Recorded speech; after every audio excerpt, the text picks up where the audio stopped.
Good morning students. Class 9 chapter 2 polynomials. Polynomials क्या होते हैं, पहले डेफिनेशन देखते हैं, फिर कुछ और डेफिनेशंस हैं, उसके बाद एक्सरसाइज स्टार्ट करेंगे 1.2.1। तो पॉलिनॉमियल क्या है? An expression of the form a nought x raise to power n, a0 है, a0 x raise to power n, a1 x raise to power n minus 1, a2 x raise to power n minus 2 up to an where a0, a1, a2, an are real numbers। Real numbers का मतलब ये जो आगे present है ये 2, 3, 4, -2, -3, इसी तरह से कोई भी 1/2 कुछ भी हो सकता है, फ्रैक्शन, नेगेटिव, ज़ीरो, पॉजिटिव, कोई भी। n is a whole number. n का मतलब क्या है? यहाँ पर जो भी पावर होगी n, x raise to power n minus 1, n minus 2, ये वोल नंबर होगी। वोल नंबर का मतलब 0, 1, 2, 3, 4 एंड सो ऑन, ये हो सकती हैं पावर्स। नेगेटिव नहीं होनी चाहिए, फ्रैक्शन नहीं होनी चाहिए। तो जनरली डिनोट करते हैं fx, gx और px से, वो कुछ भी पॉलिनॉमियल का डिनोशन दे सकते हैं हम। तो हमारे पास क्या आ रहा है? In any expression only whole numbers are exponents of the variables. तो जो एक्सपोनेंट्स का मतलब क्या है? एक्सपोनेंट्स का मतलब पावर जो होगी वो सिर्फ वोल नंबर होगी और उसमें कोई भी फ्रैक्शन या नेगेटिव नहीं होता। Expression of the form called polynomials in one variable. One variable का मतलब या तो पूरी इक्वेशन x में होनी चाहिए या y में होनी चाहिए या z, इस तरह से। ये नहीं है कि x और y दोनों आ जाए। नेक्स्ट आ रहा है टर्म्स ऑफ द पॉलिनॉमियल। जैसे आपको एक पॉलिनॉमियल दे दिया x² + 2x। टर्म्स का मतलब यहाँ दो टर्म है, इसकी x² है, दूसरी टर्म है 2x। तो these two are terms of polynomial. Next आ रहा है कोफिशिएंट ऑफ पॉलिनॉमियल। कोफिशिएंट क्या होता है?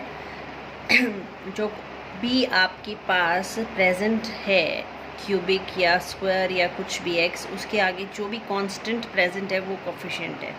जैसे x³ है, इसका कोफिशिएंट बनेगा -1, x² का कोफिशिएंट बनेगा 4, x का कोफिशिएंट 7 और कांस्टेंट टर्म बनेगी -2। कोफिशिएंट का मतलब होता है जो भी कांस्टेंट वेरिएबल के आगे प्रेजेंट है वो। Now 2 is also A polynomial, यानी x नहीं दिया गया, इसमें ओनली 2 दे दिया है, तो ये भी पॉलिनॉमियल है। 2, -5, 7, ये सारे कांस्टेंट पॉलिनॉमियल के एग्जाम्पल हैं। कांस्टेंट का मतलब जिसमें वेरिएबल नहीं होता। Next the constant polynomial 0 is called zero polynomial. Only 0 given है तो वो हो जाएगा आपका ज़ीरो पॉलिनॉमियल। यहाँ कुछ एग्जांपल दिए गए हैं जो पॉलिनॉमियल नहीं है, जैसे ये 1/x हो गया, यहाँ x की पावर 1 है, ऊपर ले जाएंगे तो -1 हो जाएगी, तो ये पॉलिनॉमियल नहीं है। इसी तरह √x है, रूट का मतलब x की पावर 1/2, फ्रैक्शन में हो गई, ये भी पॉसिबल नहीं है। इसी तरह cube root of y, y की पावर 1/3, तो ये भी पॉसिबल नहीं है। So these are not polynomials. Next आ रहा है हमारे पास टर्म्स ऑफ पॉलिनॉमियल्स। ये हमने पहले भी पढ़ा हुआ है, मोनोमियल, बाइनोमियल एंड ट्राइनोमियल। तो सबसे पहले आ रहा है polynomials having only one term. Polynomial जिसमें सिर्फ एक ही टर्म होती है वो होते हैं मोनोमियल्स। जैसे सिर्फ 2x दे दिया, ओनली 2, ओनली 5x³, इस तरह से। नेक्स्ट आ रहा है binomial. Binomial means polynomial having 2 terms. 2 terms का मतलब x² + 5 दे दिया, x + 1 दे दिया, y⁻30 + 1, इस तरह से 2 टर्म हो जिसमें। नेक्स्ट ट्राइनोमियल जिसमें 3 टर्म्स हो, x + x² + π, u + u² - 2, number of terms 3 होनी चाहिए। The degree of a non zero constant polynomial is 0। Constant polynomial क्या आया था हमारे पास? ओनली कॉन्स्टेंट, यानी सिर्फ 2 प्रेजेंट है या सिर्फ 5 प्रेजेंट है, इस तरह से, तो इसकी डिग्री क्या हो जाएगी? 0। नेक्स्ट है हमारे पास डिग्री क्या होती है? Highest power present there. तो लीनियर, क्वाड्रेटिक, सबसे पहले आ रहा है a polynomial of degree 1 is called linear polynomial, जिसकी डिग्री 1 हो, यानी x + 2 हो गया, जैसे 4x + 5 हो गया, x की पावर कितनी है यहाँ पर? 1। नेक्स्ट आ रहा है हमारे पास a polynomial of degree 2 is called quadratic. Quadratic का मतलब जिसकी पावर हाईएस्ट पावर 2 है, जैसे 2x² + 3, 5x² + 3x + 5, x² + 2/5x। यहाँ हाईएस्ट पावर सब में क्या है? स्क्वायर, यानी क्वाड्रेटिक। नेक्स्ट आ रहा है हमारे पास polynomial of degree 3 is called cubic polynomial. Polynomial of degree 4 होता है बाई क्वाड्रेटिक। इस तरह से हमारे को 4 नाम दिए गए हैं, बट इससे आगे जो भी नेम आएगा वो सीधा लिखा जाएगा polynomial of degree 5, degree 6 and so on. अब ज़ीरो पॉलिनोमियल कैसे करते हैं? If a nought A1, A2, AN all are zero we get the zero polynomial, यानी सारे ही ज़ीरो हो जाएँ कोफिशिएंट तो हो जाएगा ज़ीरो पॉलिनोमियल। और ज़ीरो की डिग्री डिफाइन नहीं होती।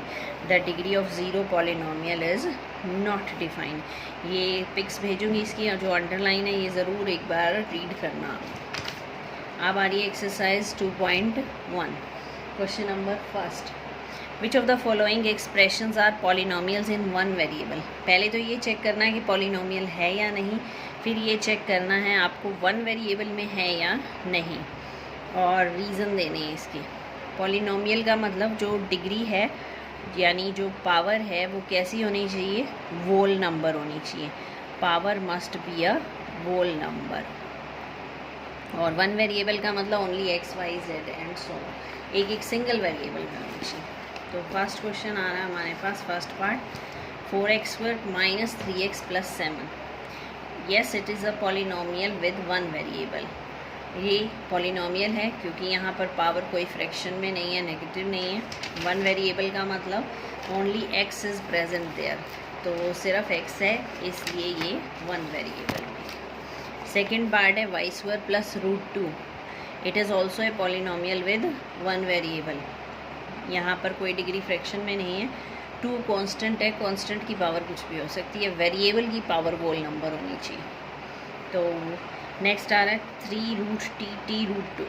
It is not a polynomial because each of these exponents in variable is not a whole number.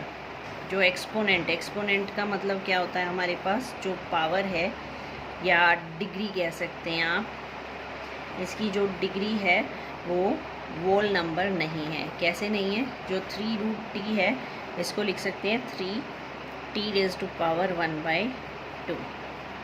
तो 1/2 t की पावर है और 1/2 जो है वो वोल नंबर नहीं है, इसलिए ये नहीं बनेगा। y + 2/y it is also not a polynomial, क्योंकि 2/y का मतलब है y की पावर -1। ये जो 1 है ये ऊपर जाके -1 हो जाएगा। Exponent is not a whole number. x10y³ t50, यहाँ पर क्या बनेगा हमारे? It is a polynomial but this polynomial is not in one variable. ये पॉलिनोमियल तो है, पावर सारी वोल नंबर हैं, पर ये जो पॉलिनोमियल है ये वन वेरिएबल में नहीं है, क्योंकि इसमें x भी है, y भी है, t भी है, यहाँ 3 वेरिएबल है। नेक्स्ट क्वेश्चन आ रहा है हमारे पास, क्वेश्चन नंबर 2। क्वेश्चन नंबर 2 में क्या है? Right the coefficient of x² in each of the following. यहाँ 4 पार्ट गिवन है आपको। इन 4 पार्ट्स में आपको क्या करना है? x² का कोफिशिएंट निकालना है। कोफिशिएंट का मतलब जो भी x² के साथ कांस्टेंट है वो कोफिशिएंट हो जाएगा। 2 + x² + x, first part x² के साथ क्या है? 1, कुछ नहीं है, इसका मतलब ये 1 है। यहाँ x² के साथ क्या है? -1। यहाँ x² का कोफिशिएंट क्या बनेगा? π/2। √2x - 1, √2x - 1 है। नेक्स्ट, अब यहाँ x² वाली टर्म ही नहीं है तो इसको लिख सकते हैं 0 × x² प्लस √2x - 1। यहाँ x² वाली टर्म नहीं है तो इसको इस मेथड से लिखा 0 × x², 0 ही हो जाएगा ये। इसका मतलब x² का कोफिशिएंट क्या हो जाएगा यहाँ पर? 0। नेक्स्ट है क्वेश्चन नंबर 3rd में क्या है? Give one example each of the binomial of degree 35 and monomial of degree 100। आपको 2 एग्जाम्पल देने हैं जिसमें एक बायनोमियल होना चाहिए 35 डिग्री का, मोनोमियल होना चाहिए डिग्री 100 का। तो पहला एग्जाम्पल है बायनोमियल ऑफ डिग्री 35। बायनोमियल का मतलब 2 टर्म होनी चाहिए, मोनोमियल का मतलब सिंगल टर्म होनी चाहिए, मोनोमियल ऑफ डिग्री 100। नेक्स्ट है question number 4th, right the degree of each of the following polynomials. In polynomials की डिग्री बतानी है। डिग्री का मतलब क्या होता है? Highest power present in the polynomial. तो यहाँ हाईएस्ट पावर कितनी है? 3। इसमें हाईएस्ट पावर वेरिएबल की देखनी है, कितनी है? 2। यहाँ हाईएस्ट पावर कितनी है? 1। यहाँ कांस्टेंट है और कांस्टेंट की डिग्री क्या होती है? 0। ये हमने पहले भी पढ़ा है, कांस्टेंट की डिग्री क्या होती है? 0। लास्ट क्वेश्चन है 2.1 का, classify the following as linear, quadratic and cubic polynomial. Linear का मतलब जिसकी डिग्री 1, क्वाड्रेटिक जिसकी डिग्री 2, क्यूबिक जिसकी डिग्री 3। तो चेक करते हैं। पहला x² + x, हाईएस्ट पावर कितनी है 2, तो इसकी डिग्री हो जाएगी 2 quadratic. Highest power 3, highest power second में हमारे पास 3, तो ये बन जाएगा आपका क्यूबिक। नेक्स्ट है हमारे पास हाईएस्ट पावर 2, हाईएस्ट पावर 2 है तो इसकी डिग्री है 2, तो ये हो जाएगा क्वाड्रेटिक पॉलिनोमियल। यहाँ x की पावर है 1 तो लीनियर पॉलिनोमियल, t की पावर भी 1 है ऊपर तो लीनियर। यहाँ r² गिवन है, स्क्वायर का मतलब 2 डिग्री क्वाड्रेटिक, यहाँ डिग्री कितनी है 3, तो ये हो जाएगा क्यूबिक पॉलिनोमियल। तो ये थी एक्सरसाइज 2.1। अच्छे से करना, कोई डाउट हो तो ज़रूर पूछना। Thank you.